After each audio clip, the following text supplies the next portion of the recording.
What's going on, guys, and welcome back to another episode of the German Bear podcast. And today we want to talk about the most controversial signing of the Chicago Bears offseason in free agency.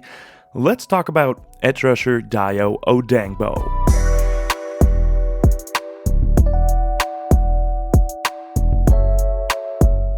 And yes, I know, guys, the Chicago Bears training camp in 2025 has already started, and the Bears about to have completed the entire first week of camp. But this year I decided to once again not talk about training camp in videos because there's so many sources out there to tell you what happened at training camp, and I don't want to read off what other people say in my videos. I think there's enough people out there that do that already. I want to focus on the nitty-gritty details of what the Chicago Bears did this offseason. Still, I want to talk about Dayo Odeyingbo today, who's one of the more controversial signings, probably the most questions yet under the radar signing of the Chicago Bears free agency period. So we'll focus on that. Now, with that being said, I will focus on the preseason games heavily. There's going to be in-detail breakdowns of the All-22 for multiple players and the Bears' offensive scheme, the first glimpses of what we see. Even though it's preseason, obviously they're not going to show much, but it's a great time to evaluate players in live action games and see who could stick on the roster or not. So we will use that opportunity for sure. But like I said, today all about Dayo Odeyingbo, newest pass rusher of the Chicago Bears, big free agency signing. And today we want to talk about what he brings to the Bears defense, the value of the contract, if it's good or bad, and if it's overall a good signing for the Chicago Bears. And with that being said, we want to talk about the biggest factor that probably most people were confused with this signing, which was his contract breakdown. Dayo Odeyingbo signed a 3-year, $48 million deal with the Chicago Bears, $32 million guaranteed. He's going to have an average annual salary of $16 million.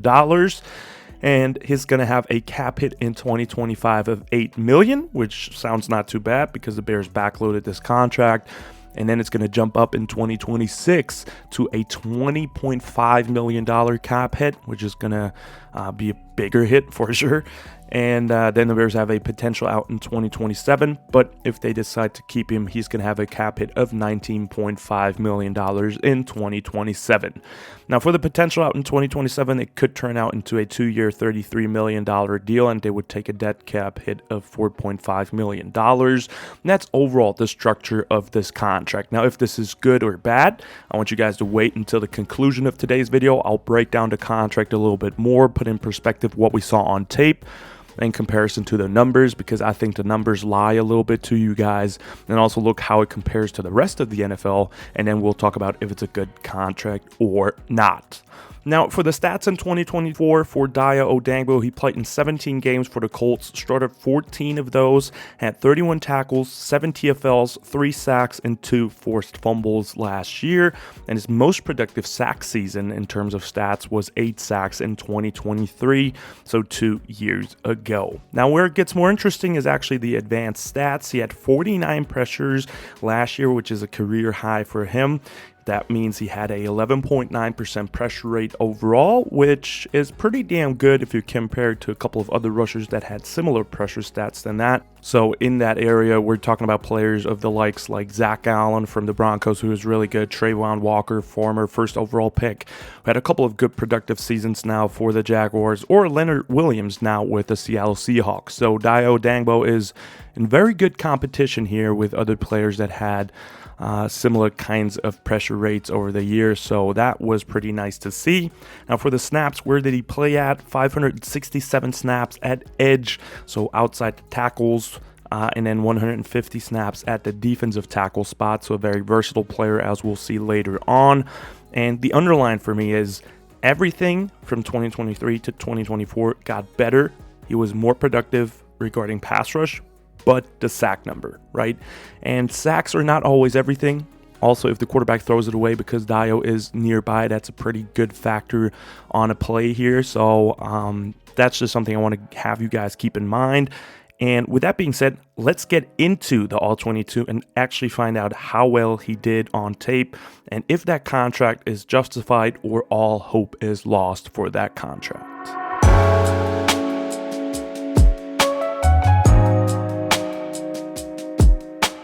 And we obviously have to start off with the pass rush today because that's why he is making money. You pay pass rushers, not run stuffers.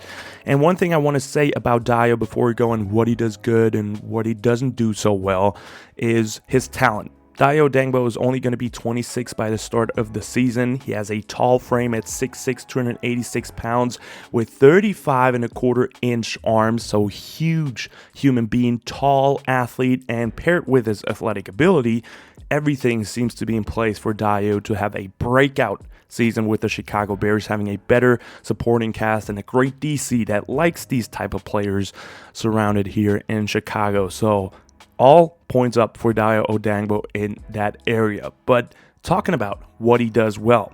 First of all, I think he has great explosiveness and athletic ability.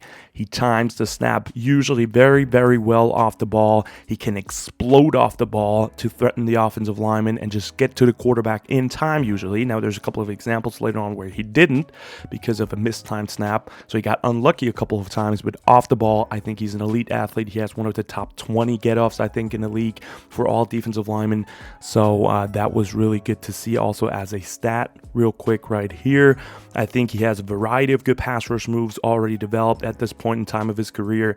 He just doesn't always use them or is very consistent with them, which is one point to make as well. I think his relentless motor always goes after the passer and never gives up on a play. He has very precise hands on finesse moves like swipe or spin moves, club moves, everything you can imagine. So I really liked his precision with his hands and just having good timing with the punch of the offensive lineman. His versatility was great. I saw him all the way from a 2-eye inside all the way out to a wide 9 alignment. And if we're getting into a couple of more in detail breakdowns, I want to show you guys what I mean with all those positive things I have to say about him right away. Now, there's one great example against the Houston Texans where the Colts are in a 4-3 over front at 9 technique here. Dayo Odeyingbo, or in my opinion, it looks like a 9 technique. And he's facing Laremy Tunsil, one of the better tackles in the entire NFL, elite offensive tackle for years now. So that's a great opportunity for him. And he's going to face him on a solo block as the Texans are half sliding away from Dayo. Tunsil's covered, so that means he has to play him man on man. And like I said, great opportunity for Dayo to show what's up. And right here on this play, he explodes off the ball. Again, as soon as the ball is snapped, he explodes, gets vertical to create more space for himself to work to. And he's facing a good guy with great feet, Laremy Tunsil, so it's not going to be easy. So he has to use his length, and he does so right here.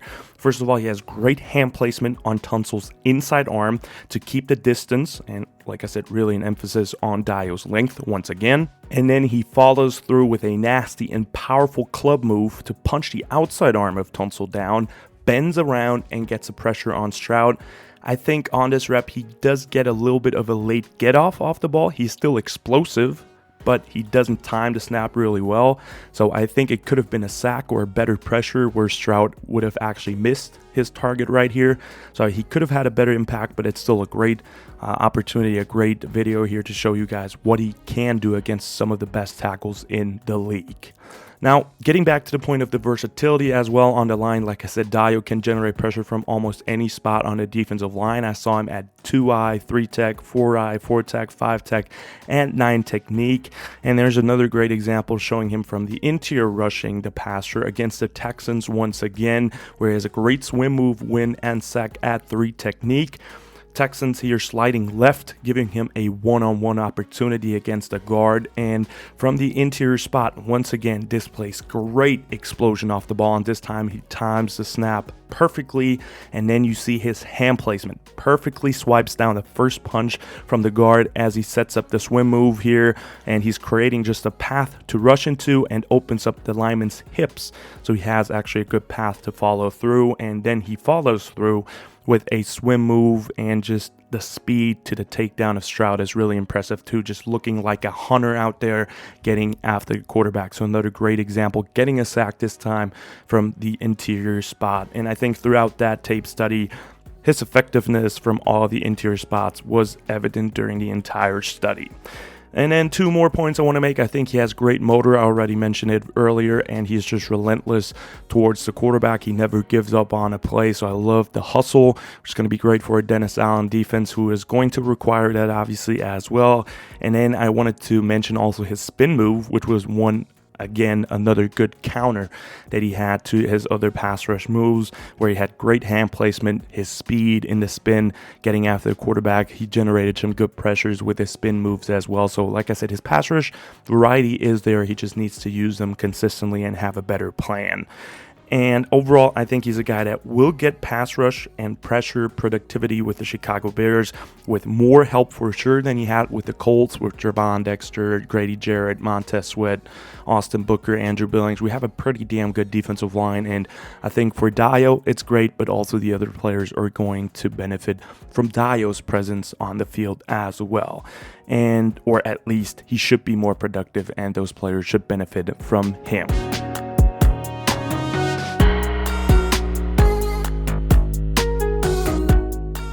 And now talking obviously about the other aspect of his game, the run game, which is super important too. Dennis Allen likes big, tall, heavy defensive linemen on his edges that can set the edge. So that's obviously important for Dayo too, because this is a Dennis Allen signing, right? He said, I want that guy, and that's why the Bears went out and got him and paid that man some money. And for the run game with Dayo, I have to say, I think it's kind of up and down for me. I think the word inconsistent describes it best, which is basically the theme of this entire video so far a little bit.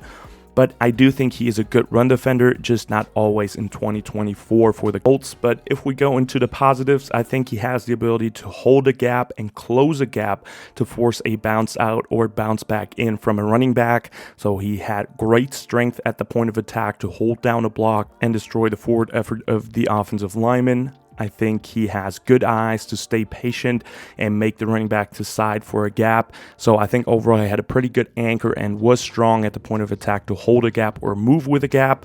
And off of that, also I think shedding off a block was pretty good with him and making a play on the running back, shedding late as soon as the running back makes the decision. If he gets into his gap, he can shed off and make a tackle for no gain TFL, or at least a marginal gain only. And there's a good example against the Packers, which he's going to face now twice a year, obviously, with the Bears. It's a great example for that, and the Colts are in a bear front as the Packers are in a 11 personnel situation with a tight end attached to the offensive line, and Dayo is on the front side of this play as a 4-eye technique, and the Packers are going to run a wide zone at him, and he's going to face a solo block from the guard right here. And as he sees the offensive lineman drop step in this situation, to his left, Dayo adjusts his feet and starts moving with the gap, keeping his head in front of the lineman, winning over that gap already. And then you can see that he doesn't get moved down the field, is strong throughout the rep. And then with his excellent length, he's able to control the rep and easily sheds off for the tackle. He can just literally see how he keeps with his right arm the offensive lineman away from himself and then can just easily shed off. So that was impressive how he uses his length and strength against the run to make a play against wide zone. So that was great to see right here. And then 2 more points I want to make with him against the run. I think he's pretty good on backside chase downs on a run if he's on the backside of a run. And he can squeeze a gap too, so that backside gap is not being hit by the running back and just closes as well. So he had a couple of impressive plays right here showing his athleticism running down a play from behind. And then I do think he has pretty good awareness and recognition. He's just not always consistent with it, but he can see with his eyes. He's always having his eyes in the backfield, is patient, and then can shed off. So I think he's a pretty smart player that can recognize these situations rather quickly, and that was evident on tape as well. As we now want to move on to the bad with him in the run game, which is basically all that we have already talked about right now with the good. It's just sometimes inconsistent, and I think he does get moved off the ball at times. I think with his size and length, his pad level can be an issue sometimes. I do think he has a pretty good pad level most of the time, but there's times where he plays too high. Offensive linemen get underneath of him and can move him off the ball. I also think he can get caught by read options. There's one big play by Josh Allen who just pulls the ball in an inside zone read and gets a big gain on Dayo as he recognizes it too late. And then against the Lions, there's one example where he had actually a pretty good hold at the line of scrimmage against the offensive lineman, didn't get moved off the ball, but the running back actually hit his gap and he couldn't get off the block or missed the opportunity to limit the gain right here. And I don't know if that was not being able to shed off the block or he just didn't see it, but he missed that one badly as well. So overall, I do think he's a solid run defender, but he has some upside if he's being consistent or more consistent, and I'm pretty sure Dennis Allen is going to fix that for 2025 in this Bears defense. And that already brings us to the conclusion of today's video, and we want to talk about, first of all, the first question asked: what does he bring to Dennis Allen's defense and the new Bears defense overall? First of all, pass rush. I think he is due for his most productive season in his career, considering the fit and the supporting cast with the Chicago Bears. And if cleaned up, he will be a stout run defender as well, and overall a guy that will strengthen the defensive line room. He adds loads of versatility to the defensive line rotation, as he can play basically every spot on the defensive line. So if you want to move him inside on a 3rd and long, he can be productive as an inside rusher, and you put Grady Jarrett there as well, and then Austin Booker and Montez Sweat on the edges. So you're going to have 4 good guys rushing the passer. So that sounds like a lot of fun. So I'm excited to see that. And to me, it kind of also screams like this is the DeMarcus Walker replacement. He's younger, he's more talented, has more size to him than DeMarcus Walker, but also losing him this offseason meant a lot of snaps have been missing. He was a starter for the Bears last year. He was that versatile guy and can play on the edges, but also can slide inside for a couple of plays as well. So I think Dayo is a better player with more upside, and he's younger, and that's the DeMarcus Walker replacement for the Chicago Bears. And moving on to the second question, which is obviously the most important one: is it a good value contract? And I was thinking about that a little bit until I looked more into detail what this deal actually is. And I don't think it is a good value, but it is not a bad value deal at all either. I think it is an appropriate value considering it's a free agency signing, which is always a high price to pay. You always pay premium in free agency for players for premium positions like edge rushers. So that's normal in free agency, right? To, in quote, overpay a little bit. And looking at the numbers specifically, only $32 million are guaranteed of those $48 million that have been announced and look like a crazy amount for a player that we haven't heard a lot of, right? So only $32 million are guaranteed.